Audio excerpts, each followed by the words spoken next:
A year ago today, I literally ran over my Fujifilm X-T5 with my car. I was tired, stressed, and in a hurry heading home from a big shoot. I packed everything in my car except the most important thing, my camera bag. Having to buy a new camera really stings. But I had 4 things on my mind when it came to making a decision though. I love Fujifilm. I know that for a fact. I wanted something less than $2,000. I needed something that was physically strong, durable, and capable for really anything that I threw at it. And lastly, I was looking for a hybrid setup. Something that could shoot 4K 60 frames per second at 10-bit 422. Surprisingly, that left a lot of cameras on my list. I could go for Canon, but I've never really liked Canon cameras. I could go for Nikon, but nah. I could go for Sony, but not for photo. It kept coming back to just one thing for me. The same reason that I bought my X-T5 in the first place. I want to be excited to take photos with my camera.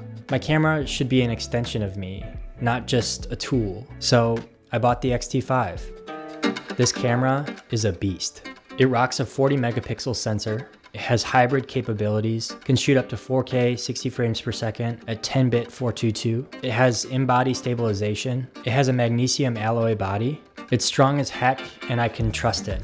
To be honest with you, I never really trusted my X-T5 fully, but with the X-T5, I literally feel like I could throw it through a wall and it'll still work. It has the same classic build and dials, slightly improved low light capabilities, and it has an improved firmware. My X-T5 had a number of issues with the firmware that firmware updates just could never really fix. Maybe it was my camera, but maybe not. By God, I have made the best work of my career on this camera over the past year. This thing is phenomenal.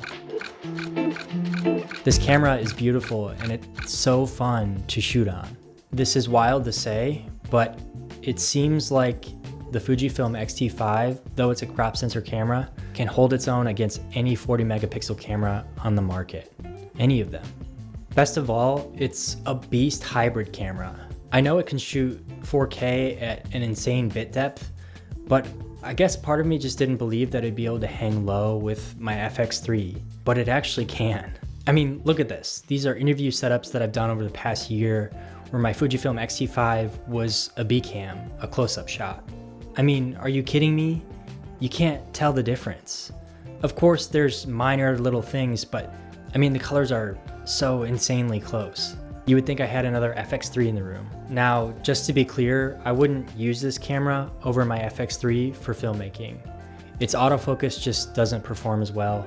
It's not a full frame camera, which actually makes a difference for video specifically. Its low light capabilities are not nearly as strong, and it lacks the ability to shoot high frame rates without losing quality. But if we're talking B-cam for interview shots or really anything on the sticks, this camera slaps. And you know what? While we're on the topic of being capable, the Fujifilm X-T5 is not only physically capable with its magnesium alloy body, but the lenses are strong as shit too. I didn't just run over my camera when I ran over it with my car. I ran over the lenses too.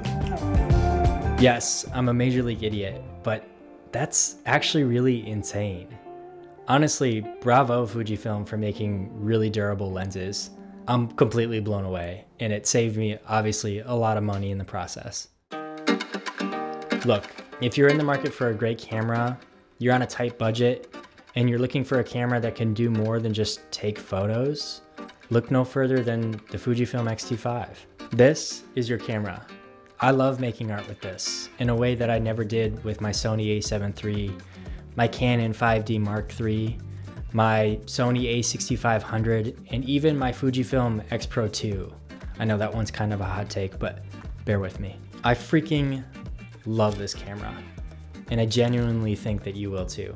If you're actually still here watching, do me a favor and subscribe to my channel. I don't think a lot of people understand the role that subscribing plays on YouTube.